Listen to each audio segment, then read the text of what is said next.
Welcome back to the Engine Performance Expo. We are live in studio. Another hidden horsepower with celebrity engine builder Lake. I'm super excited about this one because we're in Bristol, Tennessee, Thunder Valley Nationals this weekend, Bristol Dragway, and we talk about Bristol. Roy Johnson grew up here, been racing at Bristol since what, like 1965? Well, when NHRA started, I won their first super stock race. When was that? 70? Who knows? I probably wasn't even born yet. 60 something. Maybe it's 68 or 9. I can't remember. So, but let's go before that, because they built the racetrack, Larry Carrier and those guys. And so what were you doing prior to then? And then they built this amazing super track right in your backyard and give you a playground that obviously fundamentally changed your life. Well, at that time, I was a wannabe anything. And I think I started out there with a 62 Plymouth. And that was AHRA, I think. I believe that's what it started with. And I did have some trophies or class winning stuff, you know. But I think it's all rotted and fell apart. So what got you into drag racing? What made you choose? That's just something I've always wanted to do. Okay. First, I started round tracking. All right, yeah, a lot of circle track around here. Lots. Yeah, anyway, we ran at Sportsman's Speedway and one over at Kingsport. And I worked day and night with that. And my friend started wanting me to go help him on Sunday with his drag car. Okay. And I loved that too. So that's really, you might say, what got me into it was him. I was a mechanic on the line at the Chrysler place. Okay. And I wanted to have the fastest Chrysler car around, and I think you ended up achieving that, by the way. well, this was long before that come along. We were just, I think he had a GTX 67 GTX 440 when we go over to the little drag strip over in Kingsport, and that's when I met Airwood. You know, when I partnered with Airwood and Johnson, that was in '68. Okay. And we just advanced from there, and then along about 70, I guess, no, 78, the crunch hit with gas and the crisis. I had to quit everything. I said, I'm done racing, never do it again. Famous last words. Yeah. Along came Alan, and you know the rest of the story. Yep.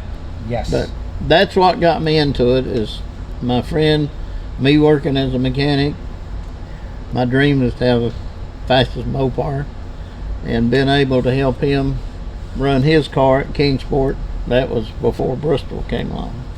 Well, that makes sense, right? If you're a mechanic working at a dealership and, hey, Mopar guy, you want to have the fastest Mopar. That makes total sense. Well, exactly what I was going to key in on as well. It's like, this is your work. You want to prove that you know what you're doing. Like, you felt a connection to those machines. It's so crazy in the world, you know, of high performance cars. You feel a connection. John a little earlier, Pontiac, right? You with Chrysler and Mopar. You were connected. Your soul was connected, and it lasted 50 years later. Yep. Yeah, that's where it all started. First, I did not want to work on a Ford. I did not want to work on a Chevrolet. I wanted to work on Chrysler products, and the only place you do that, go get a job at the dealership. Okay. And it was tough. So where did that come from? Where did that connection to Mopar come from? Like what John was saying was getting a ride in his sister's boyfriend's GTO. What was it for you? Well, I guess I was a fan of Petty's. Okay, yep, that's fair enough, yeah. And Weaversville track, over here in Weaversville, North Carolina, the wife and I and the family go over early on Sunday morning and get to park right in the second turn and sitting there watching them. And then another friend took me over to Petty's, met Maurice and all of them in their shop, and it just sold me, I guess. Yeah, that makes total sense. And this was early days of my marriage. We didn't have enough money to go to Petty's. I rode with somebody else. Yeah, and so that's just, I don't know, it just, I guess, surroundings drove me to it. Yeah, I got it. So how did Alan get into racing? If you were sworn it off after the gas crunch and everything, how did that come back? Well, I guess it came back. I started driving a little Opel and competition Okay, eliminator, yeah. NHRA. And we were still running. I guess I need to back up a little bit. We started running my 62 and my Challenger, and Alan wanted to drive, and that's where he started out with my 62 car. And then I got into the competition eliminator because I'd sold all of my stuff because I had to quit. And Alan was racing and 2 kids trying to go to college, and he was trying to go to college, had 2 kids that we kept overnight for him. And I sold everything. I said, we're done racing, nobody can afford it. You certainly can't with 2 kids. And so he got lucky in 95, and he come and he said, we're going racing again. I said, no, you can go on. And so he brought a little dragster car, super gas at 990 or whatever it is. 990. And we started going to a few races, and but he'd run that car, but we'd come back and go watch Pro Stock and competition eliminator. And in the beginning he said, we'll build a comp car, and I said, no, we can't chase the pencil. And then he said Chase the pencil. Yeah, you run fast and they'll pencil you down, Got it. Got it. Like now they do the index part now. Yes. And you do it yourself. But then it was pencil time. But he said, we're going Pro Stock racing. I said, oh, and Bob Glidden told him, he said, boy, you're the craziest man in the world, go Pro Stock racing. And we did. Yeah, you did. They did. Fast forward, they won. They won. Wow, that's great. But you made a point though with Alan, like education was a big deal. Like you from what I understand, you told him like, hey, you got to go to college, you got to get an education, otherwise, like we're doing nothing. Right. Well, at that time, him and his wife both was going to college, and I said, man, you cannot mess with this race car and pass grades in college, because a race car is 24/7 really. Yep. And so he kind of got mad at me for a little while, but he's glad now that I did. That was the Allen story of kind of, I guess I ran him off, but he didn't really run off. He came right back when he got his education and got him a job, and as he owns the company now. Well, I always say the family that races together stays together. Yeah, exactly. That's fact. So I know from me and my dad, that's some of our favorite experiences and memories are going racing together. Sure. Sometimes it's not even the time at the track; it's the drive to the race, the chance to talk and do things can be big. So I think you're 100% right on that, Joe. And for those that aren't involved, it's like really hard to create that scenario, right? Like over the road, an hour and a half, 2 hours just to get there. The great conversations, fathers, sons, fathers, daughters, etc. That bonding time, the hard work, getting kicked in the teeth proverbially, those are experiences that you can't create in the regular world. Racing creates it. So when you came back to go Pro Stock racing, were there any other Mopars running then? Well, the Dodge boys. I think. Okay. Yeah, the Dodge boys were running. And forgive me, I'm a NASCAR guy. I don't know all the NHRA history. It was kind of a big thing. They had a big thing going. Yeah, I guess when we was thinking about it, watching the Pro Stock, I guess Darrell and Scott was doing real well. And we started out, I wanted to buy an engine from them. Alan said, just buy one of their old engines, that'll get us started. And we wound up, couldn't buy nothing, so we got Steve Smith. Yeah. Smith, you remember? Yes. In Indianapolis.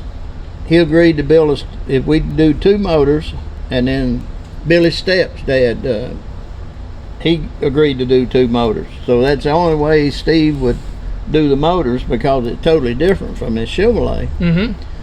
So that was a good start for me. Steve built 2 motors. He built 2 for Billy and them.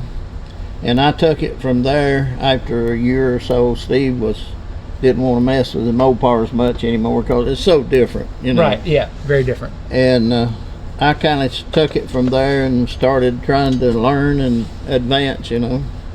So had you? I mean, when you were racing yourself, did you build your own stuff? Yes. Okay. Yeah. All right. Okay. Yeah, I always, even around track, I Yeah. always built my own stuff. But the Pro Stock was totally a different scenario. That has got to be the steepest learning curve I've ever heard of. Right.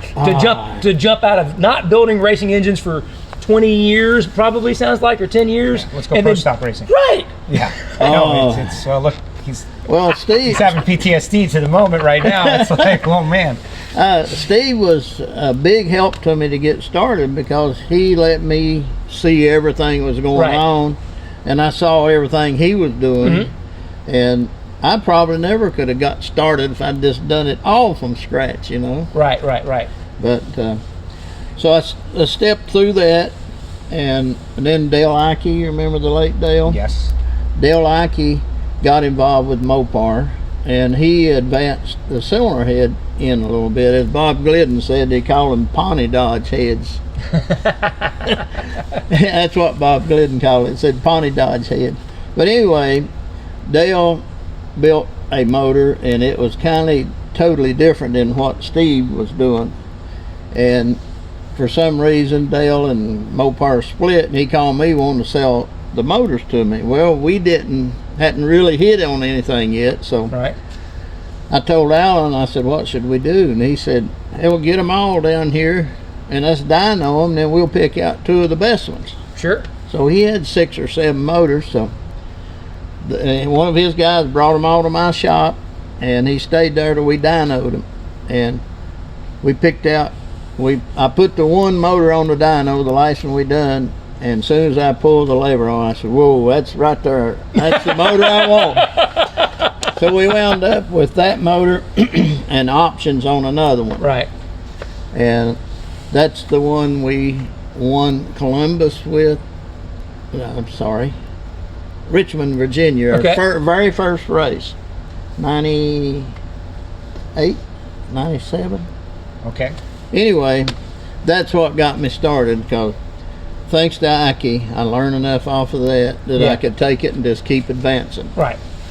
So some of the details, though, then that your previous engine experience collided with the realities of Pro Stock. Can you share anything there? Because we talk about it all the time. Like, this is just another level, another gear of refinement, of precision, of thinking about valve geometry, what's happening in the engine. Do you recall anything that just in the time surprised you or kind of blew you away that was what it took? Well, to build a Pro Stock motor, my best one to my worst one, you have to do the same things. You just got to learn that it is so fine-tuned, or fine like a piece of jewelry, Yep. It's got to be just right. And as I look back in the early days of my start, I wondered how they even cranked up. That's so stupid. And Yeah. and it got down to where at the end, it just, you did it, everything, it has to be, as I always told my guys, what you did today is not good enough tomorrow. Right. I don't care how good you are today, it won't get it tomorrow. You got to keep refining every move you make. Right. Yeah, you didn't start off with a profilometer. in No, 95, I didn't. But you ended up with one. Yeah, I sure did. But that, in the old days, I used to sit home like this, and my wife would spray kerosene on it in the backyard, and all that crap run out Yeah. in the ground. Yeah. That's where I started. And today you have one of these CNCs to do Yeah. it for you. So that's how refined it got. Yeah. Well, I mean, the thing about it, I look at Pro Stock, and you're talking about thousandths of a second. I mean, a couple weeks ago, right? I mean, Matt got beat by Greg by what? Like 6 thousandths or something? Yeah. And then Erica wins St. Louis by what? 1 thousandths? I mean, that's insane level of competition. And that includes the driver and all the gear shifting and all the time and effort and work and man hours to come up on the short end of that. It's got to be a bit of a heartbreaker. Yeah, I've been on both ends of it. just like Bristol, in the year that we tied Mike Edwards, he won. Yes. We Yes. won. We the closest won. race ever. Yeah, and what did he lose by? Just well, it was a tie. They said. With like 0-0-0 Yeah. out into the. You know that. You know. That just broke us. I mean, we just about died after that. Oh, I bet. Well, because this is your home track, too, Yeah. right? I mean, that's got to be something where when you come into your home turf, right? That's like everybody else. Yeah, we race against these guys all year long, but this is my backyard. Yep. Well, it came down to that thousandths of a second. It was all on the starting line. Unreal. I don't want to bring up negative stuff, but it's illuminating to me that you kept going. Alan was involved in one of the most serious pro stock crashes that I've ever seen, and even to this day, people talk about it. You know, barrel rolling, pirouetting, all of that stuff. I've got a little personal connection to it, but that was kind of early in the pro stock endeavor, and you guys kept going. You said we're going to keep on going through this. What was that like for you?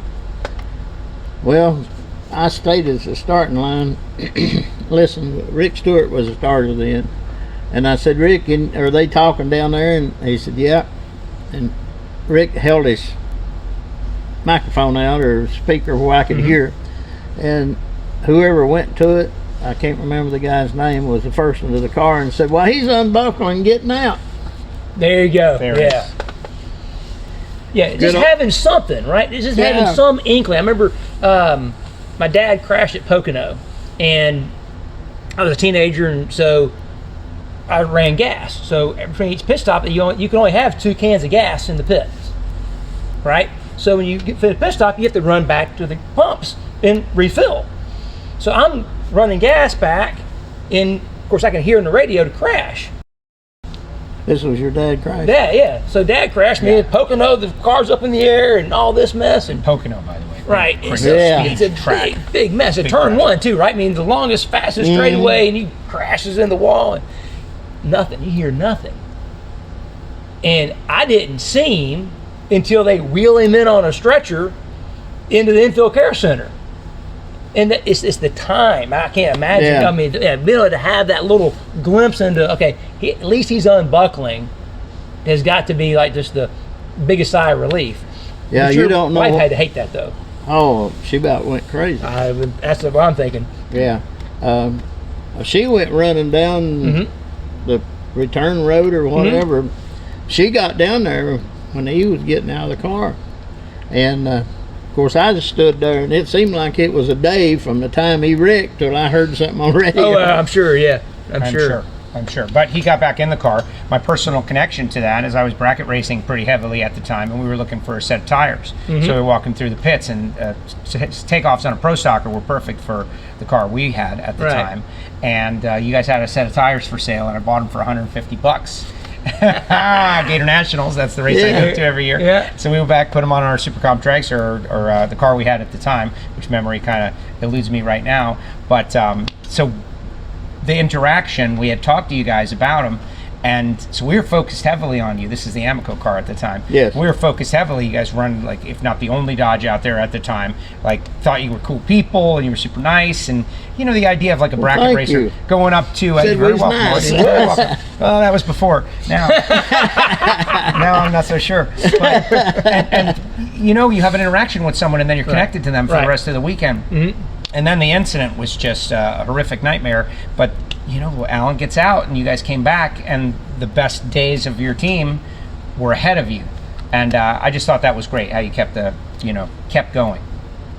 Well, another negative is 07, I had the heart attack. Yes. Yeah. Yeah, I remember that, yeah. We didn't qualify, and sorry. No, you're good, man. Listen, this is why we wanted you to be on here, man, to get a chance to tell your story, man. Real life.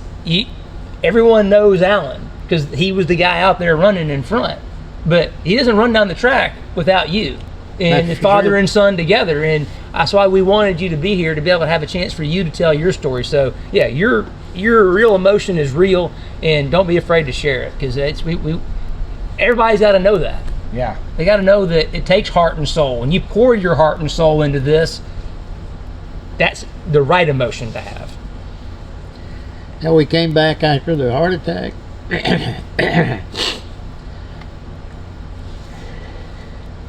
motor wise, sorry guys. No, You're good, man. don't You're be, good. don't be. Hey, you know, you made it, and the people that cared about you all rallied around you at that time. I Right. remember that. I wasn't working for NHRA at that time, but I was a fan and I was paying attention. And you know, anytime you hear it, someone in the extended family has a problem. I didn't understand. Now that I work out there on a weekly basis to think about that connection, it's just amazing how it was able to come together and you guys were able to go on to great things. But it had to be scary. I didn't have time to get scared on that one, really. I went down to the track. They carried me in. And the guy said, "We don't see nothing. All your signs are right." They took an x-ray of my chest. Mm-hmm. And I remember the boy coming in. And he said, "Here's his problem." That's the last thing I remembered till I woke up upstairs. Wow. Wow. Wow. So we went on from that point, and it seemed like the lights got brighter. I started seeing new motor combinations, and that's when we started kicking butt.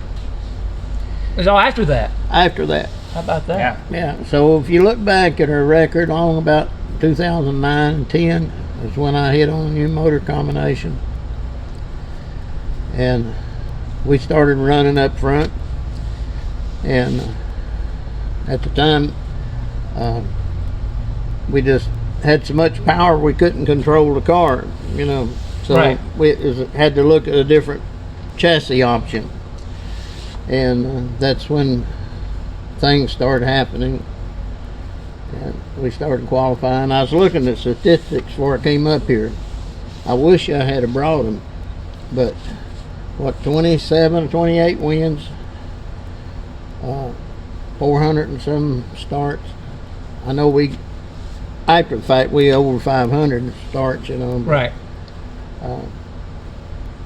So I guess during the heart attack thinking, things brightened up and I saw the light.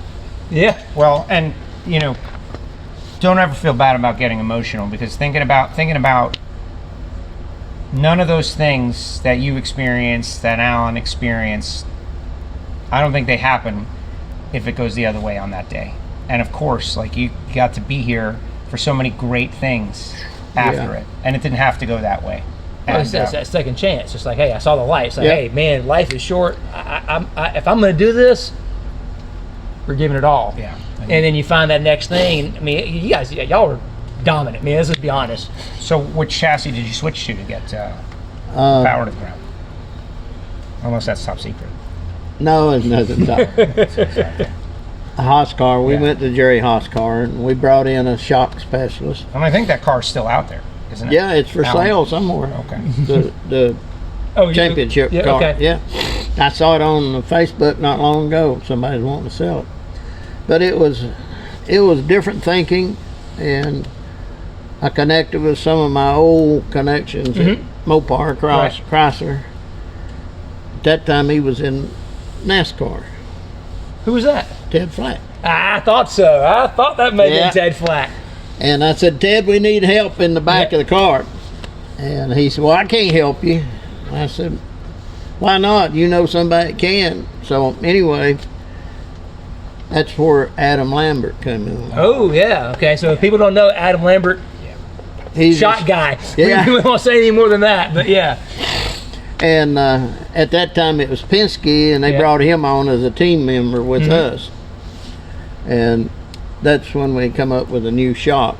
I guess they still use today, or probably a spin-off from it. Yeah. But that helped us along. We had more power.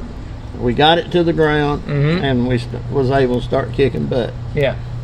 And everything shocks now, like the shocks they're using, they lower down, out way down the track. Is that what you were using, or was that like a... We had it all. Okay. So there was innovation. See, I'm totally okay with that. Like, that was an innovation that became the standard. Well, in the beginning, see, there was nothing in the rule book. It just said a shock, you know. Right. Now. So we had a cylinder in it that let it down in the lights, or after it got in high gear. Sure. Let the back of the car down, and then we had electric graphing to where it grafted the shocks, and it would soften the blow to help it get over the hump. Right. Yeah. And you have to think.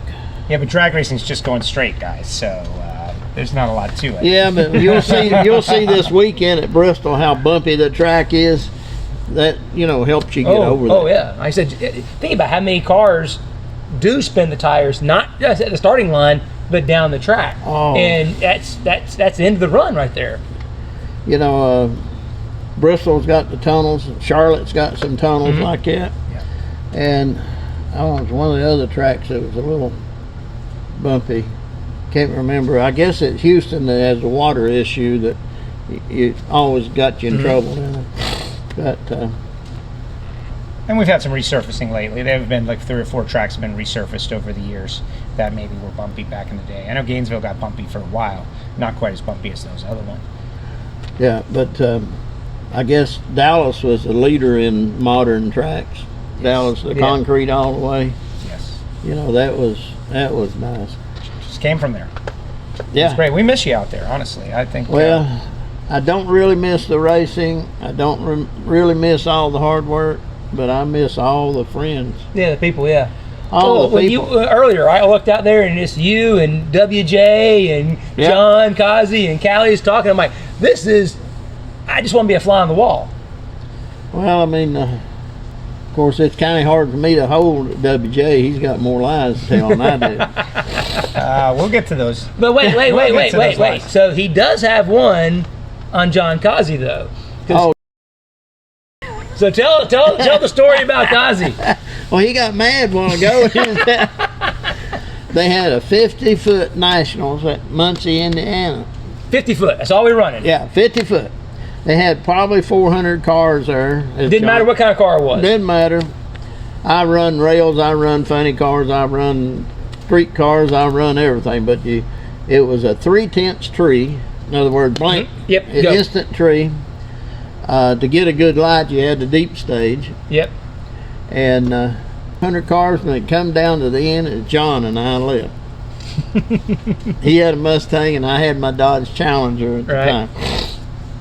And what did he say? He read, Lee? He read, yeah. He still remembers it. But that was cool racing, and just it's on Saturday night, and whatever kind of car was there, street cars, any of it. It didn't matter, yeah. It didn't matter. You just get in the lane, and whatever you come up against, that's who you run. The 3/10 tree and 50 foot is kind of a great equalizer. Did you get into second gear? Or Oh, no. First gear, rang it out. No, just let her go. Awesome. Foot brake. Foot brake, even better. Awesome. That's cool. Awesome. Let's talk about the championship year, because all of this that we talked about would be a great story, but the championship was like the culmination of all of it. In 2012, you guys were able to go out there and best the whole world of Pro Stock. We just saw Greg Anderson win his 98th win. He was there. Jason Lyon was there. Yeah. All of these people were there, and you beat them all. When you look back at that season, what made the difference? We were still refining the car chassis shock deal. We brought on another consultant with us to help our crew chief, and all of it just fell in place. And what made us win it, we was a lot more consistent on Sunday. Yeah. Alan was driving good. The car would go down the track, and that's what I say, it's consistent. Right. Being able to click off the same thing every time. And that's got to be super challenging with all the changes in the atmosphere and stuff. I mean, I remember when I first started coming around the Pro Stock stuff. I mean, you were nice enough to let me come to the shop and talk to me about stuff. And taking a Dominator and then splitting the Dominator, the number of manifolds you guys had to go through. I mean, it seemed like back then at least there was like an infinite number of things you could change. So the chances of you dialing yourself out were probably better than chances of you dialing yourself in. For sure. You can. Everybody says you race the dyno. You don't race that at the track, you know. Yeah. And a lot of times look at this power. And we learned real quick the power we made on the dyno didn't always work at the racetrack. So that's what you had to be so careful with. You had to take what you learn on the dyno and go to a test, or after you was qualified well, maybe stick it in one run where you can compare it to everybody else. And sometimes you wasn't near as smart as you thought you were, because you dial yourself out, as you say. So thinking about that split dominator, that was one of the things I was like, that's kind of cool. Where did that come from? What was the origin of taking a dominator and cutting it in half and then moving it? I don't know. We couldn't do that with NHRA Pro Stock. That's mountain motor. Okay.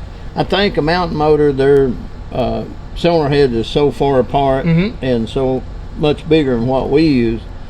I think that was probably Ricky Smith days. May have brought that in. I think Glidden might have done it until they told him to stop. You think so? It's in there somewhere. We can double check. But then again, well, you know, like 4 2s instead of 2 4s. Yeah. Right? I mean, it kind of makes sense. You put them right over the intake. But I mean, but think about, how many manifolds? I mean, it has to be like an almost uncountable number of sheet metal manifolds well, you had to have in my through. upstairs of my forgotten about stuff, you can go up there now and there's a pile and fill that room right there. Yeah, I would think so. Yeah. All right, another aspect of your career that you and Alan had just unbelievable dominance in Denver at Bandimere Speedway, the Dodge or Mopar Mile High Nationals. What did you win, like 4 in a row there? And during that era, you'd go there, it was almost an automatic win. Like, just chalk these guys up, and sure enough, you'd go there and win the race. I didn't tell him about this. I didn't prompt him at all. I promise. This is just a statement of fact. I said nothing about our conversation. What did he say? I didn't say a word. Didn't he? What, you won 4 in a row, didn't you? I don't know. I think we were in the final 10 times and won 8. What did he tell you, Lake? What's the story? Listen, we were just chatting when I was asking him to be a guest. Did he say not on the bring it Engine up? Performance Expo? He maybe has shared a little bit of insight on how that was maybe a happy accident of the combination you did on there. Oh, and I didn't tell him anything about that. No, I follow drag racing. No, you're talking about the gear set. Yes, sir. I didn't mention that. So here, if you want to tell him.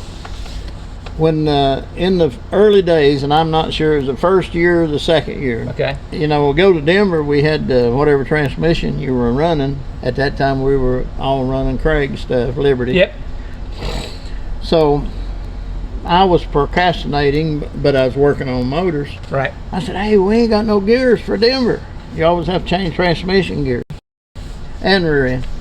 And I call up Craig. Craig, I need a gear set for Denver. Roy, you know, I never even thought about you. I don't have anything left. What am I going to do? I said, Craig, what am I going to do? He said, let me look and see if I can find anything that you might be able to use. Now, before you go on, explain why you need different gears and transmissions just at Denver. Right. Well, there's no air, and you make no power there. And the power is all probably close to 200 horsepower. Off, just because because of the altitude. Yeah. And so what do you got to do? You know, it's you got to have something to make up the power. Right.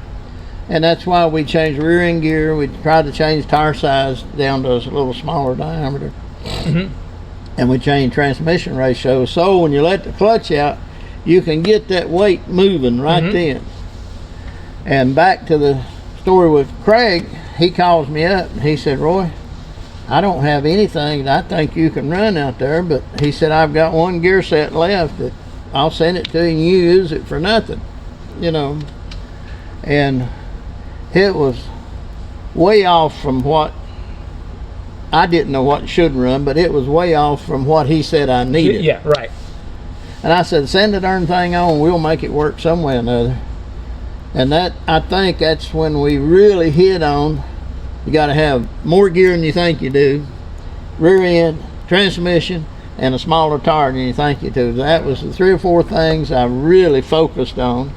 I didn't change nothing about the motor really, other than just a little tune-up stuff. And we just hit on that, and we kept it pretty much to ourselves, you know. For a long time. But I have to say that Craig accidentally gave you a gift.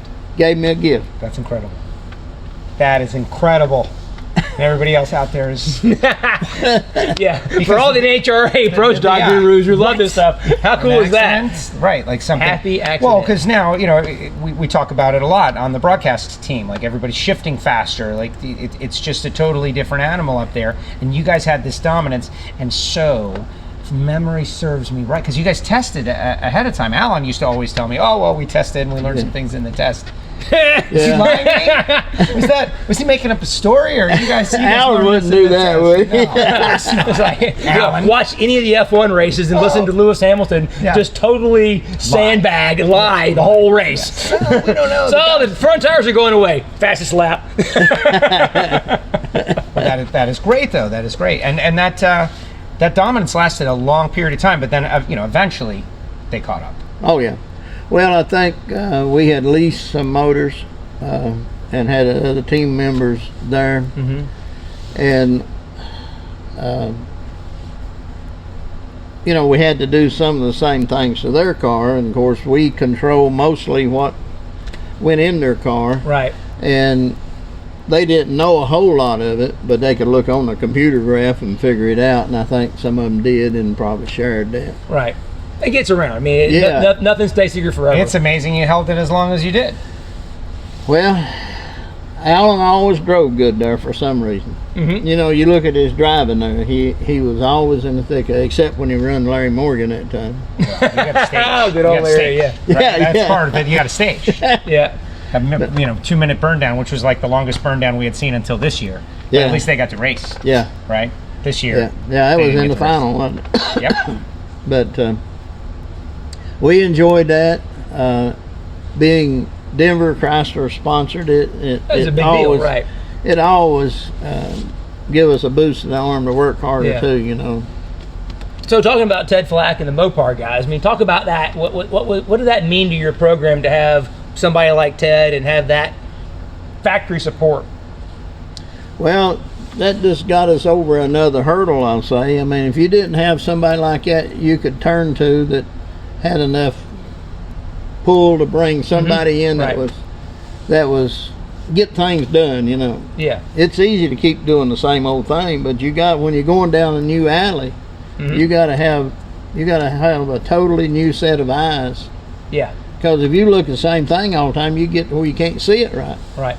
And that's kind of what we got stagnated on the back part of the car there, I thought.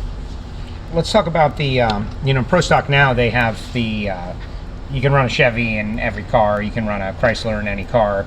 It's kind of a homologated engine situation, but Alan Brzezinski is still running Hemi stuff, Dodge stuff, and I think some of it is your old stuff. From what I hear, the 10.5 engine RPM rule hurt the Dodges more than it hurt anyone else. And do you agree with that? He's coming back. It looks like he's figuring it out. He's finding some power. I'd just like to know your thoughts on that, and if you see that combination being able to come back and be competitive. Alan Brzezinski, not your son Alan, but what do you see for that combination? Because he's got his fans and they're flying the flag, and just like we started off this show talking about, like, there are people that are Dodge in the heart and they don't care. They're not switching. I think that the 10.5 rule, I don't think that done anything for it. I think we had tailored the cylinder heads on our engine to run a higher RPM limit, and us not having a solid sponsor, and about that time Dodge, they dropped the bullet. And my thinking would be the cylinder head needs to be totally different. And just before that all Dodge left us, I've got a casting at the house, the new head that me and some others, it never did it was produced. We just had a sample for me to fit on the motor and tweak and do. And I think that would have been the answer. It would still be the answer, but Dodge is not around to make it happen anymore. But, along about in 16, see, the fuel injection was 16, along about early 17, I was brought this up, try to get that head casted and get going on a new direction. Right. And Dodge said, well, we're not spending no money on it, that's you. we'll give you a number if you want to do it and see get it approved by the NHRA. Well, we wasn't going to spend the money on it. So everything pointed to a dead end road for us. Right. So the last when we quit, 17, I believe. The latter part, all I used was just leftover parts and Right. just not without spending much Sure. money. And what would it take to get that cylinder head going again for those? Because multiple combinations. If it's just one cylinder head casting away, people would be into that. Crowdfunded. First off, the engineer that did that in Dodge, I don't know, they probably own the patent. Probably so. Probably have the IP on it. Yeah. You'd have to go back, and it is totally my thinking, a different approach. And where it work or not, I don't know, but I think it would give us the area that we were lacking with fuel injection. Right. The Chevys always produced a little more torque down low. Mm-hmm. And that was the direction we were pointing to try to bring some of this back a little bit. Mm-hmm. And so that was my thought. Where it would work or not, I don't know. But anyway, it's a plastic casting on the shelf. Somewhere, yeah, exactly. Well, I know the Dodge guys were kind of cool about that, because I remember meeting Ted when I worked for Melling, because we were one of the Dodge NASCAR teams. And they even brought us like 3D printed manifolds. Oh yeah, I've got plastic manifolds and things, and that was in 2001. Yeah. And just did some. They were very innovative when they were full on in motorsports. They had some real drive to them. Seemed like the early engineers. When I say early, I'm talking about through the mid 2010, 8, long in there. I mean, if I mention something, they refine it that night and tell me, "Well, you're crazy," or "That looks good." Right. We're going to research it a little further, and that helped us keep. Oh yeah. Helped us keep up. We had an air cleaner, right? Because the NASCAR deal, you had the air inlet at the back of the hood, right? We had some ideas on that. They actually did a CFD model. It took them 24 hours for the computer to process to make this CFD model of how the air moved over the hood, up the windshield, down into the cowl. So the idea you had before was that you had this cowl, you were trying to capture air, thinking that, it's falling the hood, it's going to drop in, you're trying to capture it. No. All the air was coming down the windshield. So you made this cowl that would basically take the air down the windshield and try to make it as smooth as possible. So you didn't have that big lip where it would detach, make it flow. And then we made like a floor so the air cleaner would sit in it. So it didn't have to go over the step. I mean, they took sometimes 24 hours for them to do a CFD model, but then you knew for certain whether or not that was a good idea or not. Yeah. Well, that's like they just grew this head I'm talking about. It's plastic, got all the bolt holes in it, everything. Yep. That I could set right on the block and say, this ain't gonna work, we're gonna have to move it, and that was my part in it. They'd take the idea and they'd go it and grow it, and then how does that fit on the motor? Right. This is going to have to be moved. We got a problem there. But I was so excited about it, but we never got off first base with it. Well, speaking of 3D printing, that's what that was. Tomorrow we will have a segment. Charles Navarro will be sitting right here with me and you, Joe. Excellent. Talking about 3D printing, and he's got some examples too. So. Oh, can't wait! Can't wait. Little sneak ahead for tomorrow. Tell your friends, engineperformanceexpo.com. Yeah, I'm hoping that people are logged on all day long for some of the great moments we've already had. But I can't let it go, man. So we're just one cylinder head away from maybe Dodge being competitive again in Pro Stock. We got to get that to happen. Who do I talk to? Who do I pressure? Who do I tell? Make the cylinder head. Come on, let's do it. Well, nobody in Dodge. My last words was we don't want nothing to do with Pro Stock. Yeah, well, things change. It happens. Seasons come around, People right? People change their minds. Yeah. So what you been doing since you? I've just been honeydews. There you go. No, you guys got a factory showdown car for a little while. We had that for a little while, but what was that like? What was that like? Step back in time. Hell, I'm too old now. I can't work on it.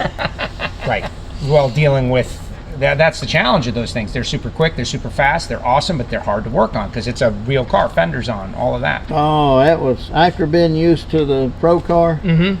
I just couldn't take it. Yeah. Alan gave me that drag pack for Christmas, and you know, I tried to work on it some, and you know, I'm just so stiff, and plus I just didn't enjoy that hard work anymore. That kind of hard work. Yeah, it's not, you know, if you want to be competitive in that, you can buy that car and go race it, and it's fun, and it's quick, and it's great. If you want to run in factory showdown, it's just like what you guys had to deal with. It's you had super to take competitive. everything My apart God. and build it back up from scratch in your racer way. You got to refine it every day, 24/7. You know, no matter how good you are today at doing that, tomorrow you can do it a little better. Yeah, there's always a little bit of room for improvement. Yeah, and that was taking that motor in and out. I never did it. I said, Alan, if you want that motor in and out, you do it, or get somebody else to do it. I'd help hold sometime, but I ain't taking all that crap. Them bolts you just couldn't hardly get to. Oh yeah, some of these things, they, like whoever designed this thing, they were never going to work on it. Right. That's for sure. Well, and that's the truth all the time. I think we talked about that on Hidden Horsepower. Yeah. What was it like running the boosted stuff?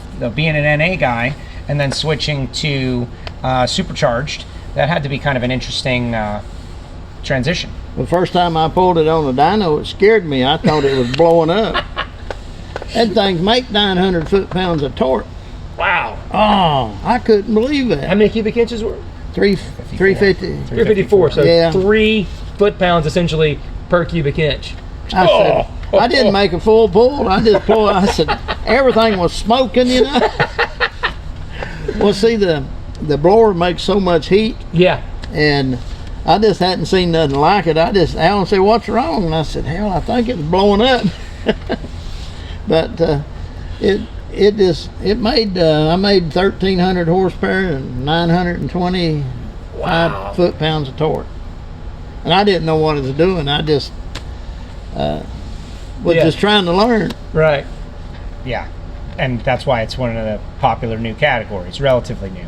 People, you know, it's modern, it's something people can relate to, and you know, the kids, they love the boosted stuff one way or another. Oh yeah, that's the thing, right? I mean, it's a boosted age with the Pro Charger, superchargers, turbochargers. It's the computer technology. It seems like has enabled what we've kind of known for a long time, that mechanically supercharging something can make it more powerful. Yes. Mm-hmm. But now you have the ability to control it so much better that it's not as risky maybe as it used to be, or the reliability is so much better. Yeah, it sure, you could tear up a lot of parts especially if you didn't get the intercooler turned on, you know, to circulate the water.